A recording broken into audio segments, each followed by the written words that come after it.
Hey folks, I'm Tom Vassell. Jason Levine. Today we're looking at a very hotly anticipated game called Great Western Trail. Now this game is a game about driving cattle and shipping them on trains, but the game was mostly anticipated because of the designer, Alexander Pfister, who has become an incredibly hot designer thanks to winning back-to-back major game awards, and with those, he's also done some very highly rated games. Like Mombasa didn't win a major game award, but it's won many minor game awards and has a lot of critical buzz. He's done lighter games, but he's also known for doing heavier Euro games, which this one certainly is. It's in the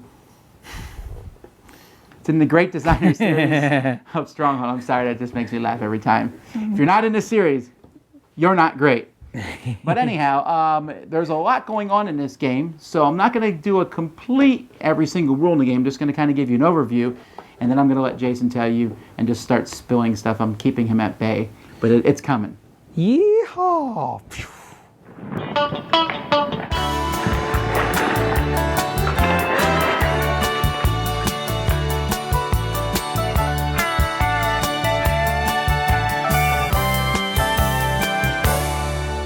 So here's the board of the game. Remember, I'm not going to go over every facet of the game, just parts of it.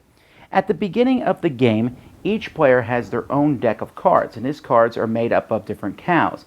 And players are going to have a handful of 4 of these, and this is the herd of cows that you are going to be moving along the trail, getting up here, and delivering to different cities. Now, a herd is going to be worth, and the reason you want to get up there is because you're going to sell these for money and possibly points, is going to be worth the number of different kinds of cows in it. So this one here, there's 2 of the jerseys, so it's worth 5 total.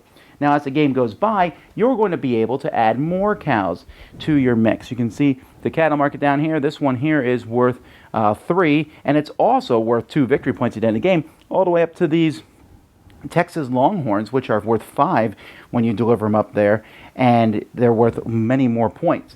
And really, there's a lot of different ways to get points over this game. But the concept of the game itself is fairly simple. On your turn, you get to move 4 spaces. At the beginning of the game, this is pretty simple. I can go 1, 2, 3, 4, because each building that's on the board counts as 1 space. But as the game goes by, players are going to be able to place their own buildings onto the board in different spots, which is going to cause the stops to become more and more, and is going to slow you down as you go up the board. Now, you don't have to move your full allotted move. You can move fewer spaces when you land on one of these neutral buildings. And these are, I have them set up in their original positions, but they'll be in different spots on the board. You have various actions. Like this one lets you sell one of your green cows for 2 coins. And at the end of your turn, you always draw back up to 4. And this also lets you build a building on the board. This one here lets you add more people from the people spy, add more workers to your thing, and also lets you sell a white cow for 2. This one here allows you to move your train. There's a train at the top up here, and also lets you move your privilege cube down and possibly take another goal card. This one here lets you move your train and lets you take some of your extra actions on your board, auxiliary actions. This one here lets you sell 2 of the same cow for 4 and lets you get rid of a hazard for 7. This one here lets you sell a black cattle for 2 and also lets you buy one of the cattle cards down at the bottom of the board. Wow, now that seems like a lot of different actions, and some of those might be confusing, but you learn what they do as the game goes by. Each player has a player board, and this player board comes with these discs on it, several of which just fell off because I'm holding this like a nincompoop. But these discs are on the board, and they're blocking off different actions. But every time you deliver cattle to the top, depending on where you deliver them, you can take one of these discs off the board and place it on a city up there. So, for example, let's take a look at the top here. Let's say my cattle is worth 8. So I can drop one of my discs off in Santa Fe. I could also drop it in any one that's below that, and you can have one of each of your discs in a city. Now, putting my thing here in Santa Fe is not that big of a deal, but if I have a disc in Santa Fe and a disc in Colorado Springs, I'm going to get another card because I have the things between them. You can see that as we move along, the more discs you have, the more points you're going to get as you place these discs in different cities. The reason that you're going to be moving your train along the board as time goes by is because you also can drop discs off here, which are going to give you points at the end of the game, and possibly give you these tiles, which give you special bonuses. And whenever you drop cattle off at a city, you can only go as far as your train is, or you have to pay 1 for each of these little railroad crossings that your train goes across. So once you drop off your cattle, you're going to be utilizing it to build stations and drop cattle off into different cities. So that's one of the ways to get points. Another way to get points is to buy the cattle at the bottom. And again, this all has to do with your board. I took the discs off. Now there are these different discs here on the board, and as they come off, they're going to give you abilities. The ones with white corners can only go on cities with white corners, and dark corners can only go on cities with dark corners. But these two here allow your movement to go up. So here, this gives you another +1 to movement. This gives you another +1 to movement. Now this lets you move 3 because it's a 2-player game, but I mentioned 4 because in a 4-player game you'd put this on top. And then the first disc you remove lets you move an extra 2, and this one lets you move an extra 1. Whenever you move over these green and black hands, you have to pay gold to the people who own those. If it's owned by a neutral place, you pay it to the bank, so you can upgrade your movement. Over here, you can upgrade the cards in your hand. These cost money to take these discs off, but now you can have 5 cards or 6 cards in your hand, which allow you a bigger herd of cattle to deliver at the end. Over here, you're going to have a cube here. This is your privilege, and different actions will let you move this down. Once you remove these discs, it can be removed down even farther. And when you sell cows, you can move this up to add these numbers to the amount of cattle that you've sold, which again will get you more points. Over here, you have different actions. When you stop on someone else's building, you can't take the actions of their building, but you can take these actions, and removing these discs allow you to take these actions once or sometimes even twice, like take a coin, or discard a card from your hand and draw another, or pay a coin and move your train back 1 to move your privilege cube down. Pay a coin to move your train forward. Move your train back 1 to get rid of a card from your deck permanently. So you have these. And over here, you have spots to add the different people you have. You have cowboys and engineers and workers. There's 3 different kinds of workers here. And you'll be able to hire these workers and add them. Sometimes when you add them to your board, it will give you an action you can take right away. But many of the actions that you take are going to be determined by how many you have. Like, for example, the engineers at the bottom, the more of those you have when you move your train, you'll be able to move your train that far. And the farther your train moves, the bigger the stations are that will give you more points. These guys are going to, the more of these you have, the better buildings you can get on the board. And those are, the bigger the buildings, the more points. And the more cowboys you have, the better prices you're going to get for the cattle that you have. I should mention the buildings. The buildings give you really cool actions. Like you can see here, you can sell a yellow cow for 10, or take one of your actions twice. It's also worth 5 points at the end of the game. Each of these buildings is double-sided. There are 2 buildings. At the beginning of the game, one player will randomly flip all their buildings, and everyone has the exact same buildings, but there are 20 different buildings, so the number and types of buildings for each game are going to be different, but you want to get these buildings out there because they'll give you your own special actions.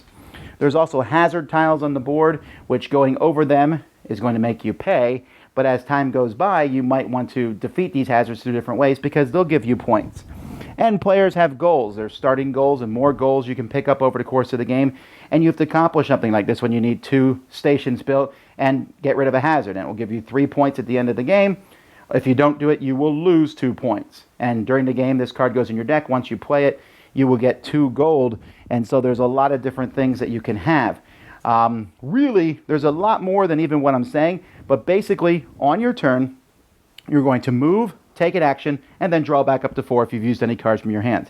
That's it. The only major thing that's different is when you get to Kansas City, at that point you will sell all your cows. You will take one of each of these tiles and add them to the board. Some are hazards, some are more workers. The workers come on the board and have different costs, and will slowly, as the workers move it down, that's the trigger to the end of the game.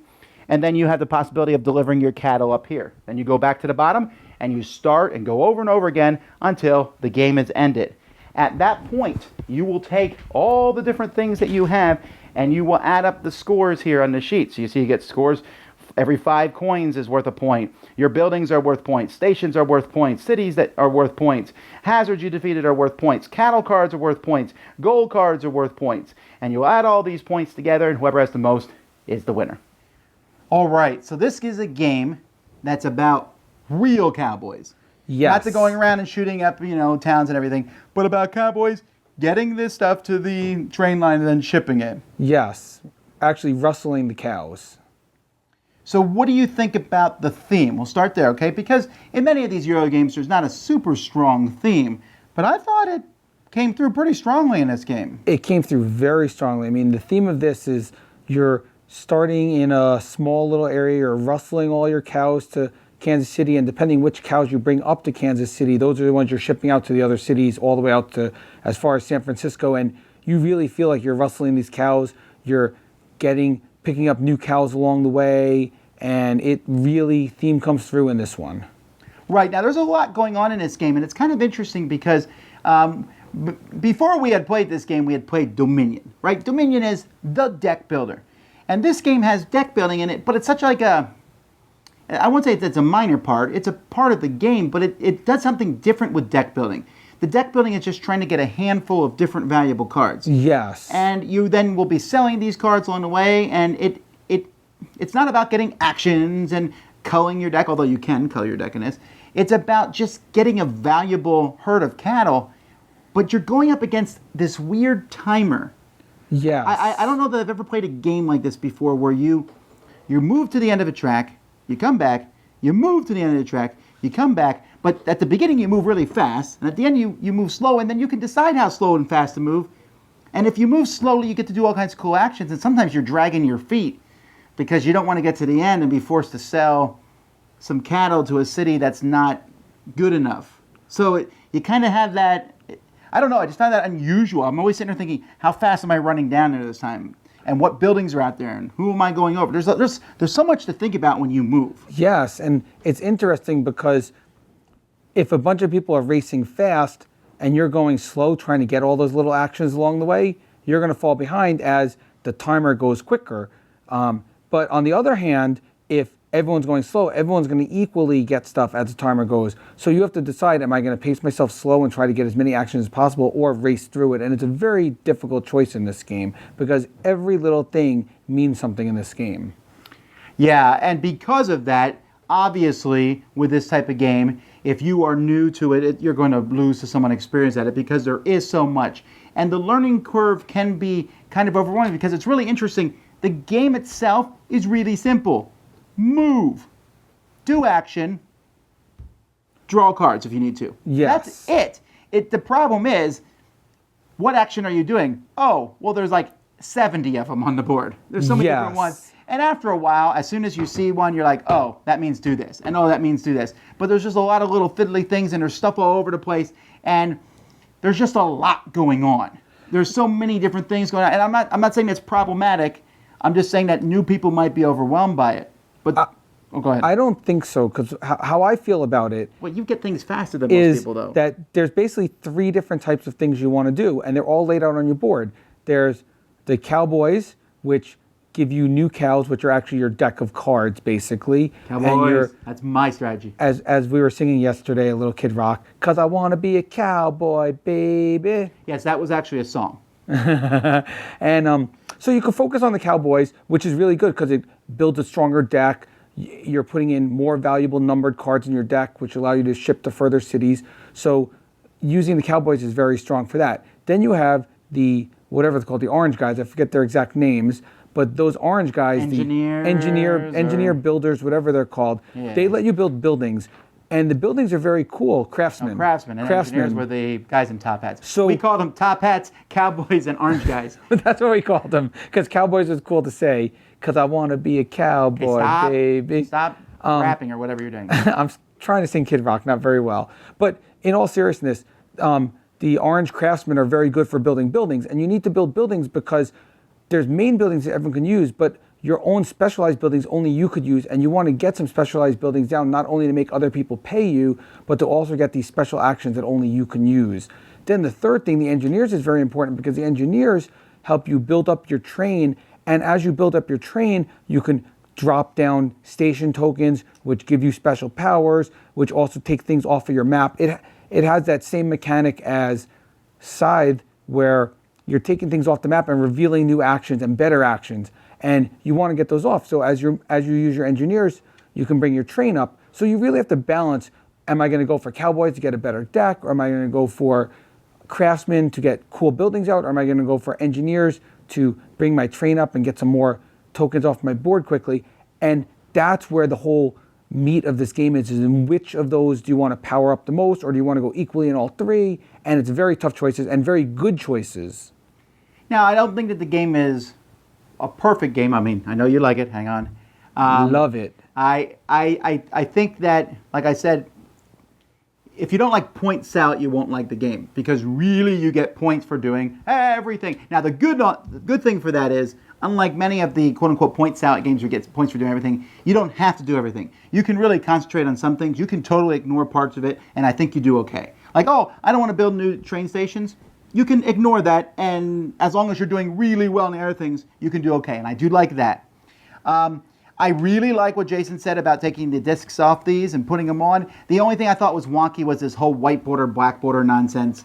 That doesn't make any thematic sense. Well, basically what it's saying is the better things are the black border ones, and the black border ones you have to work harder to get to. Right, I do get that they did it deliberately so that you're not taking the extra card right away and all.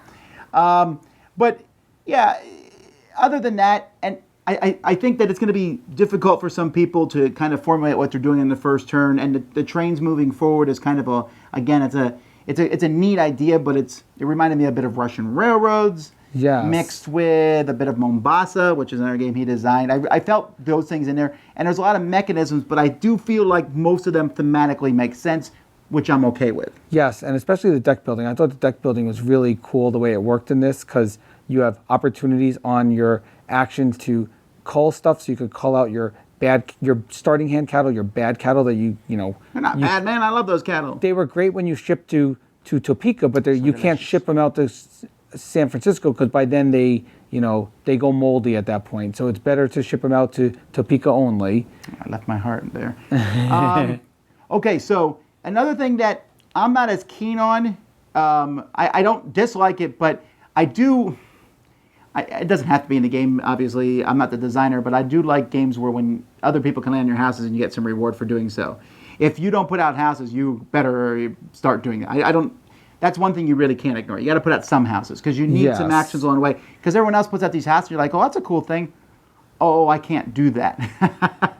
You can do your own action in their house, like those minor actions, but those minor actions are not nearly as good as the big ones. But the houses are very interesting, because you have to decide when you put the houses down, do I want to put it along the long chain, which is the safe chain, but then it becomes really long and hard to get from one base one to another base one, or do I put it on the cooler hazard chain, and the hazard chain has those bonuses every time you go on your property, but you also have to go through the hazards, so you might want to play a strategy where you pick up hazards along the way, so you could clear out the hazards and then have cool houses there and hit your houses along the way.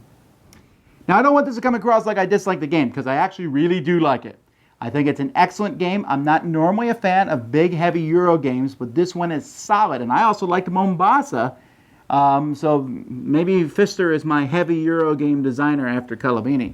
But I think this one is cool. It does take a bit to set up. It does take a bit for new people to get into, but once you get into it, I think it's really a neat concept. There's definitely interaction, messing with other tiles. I found a lot of fun in it. What's your awesomeness rating here? On this one, I'm going to give it an awesomeness rating of 9 plus a yeehaw, because it is that good of a game.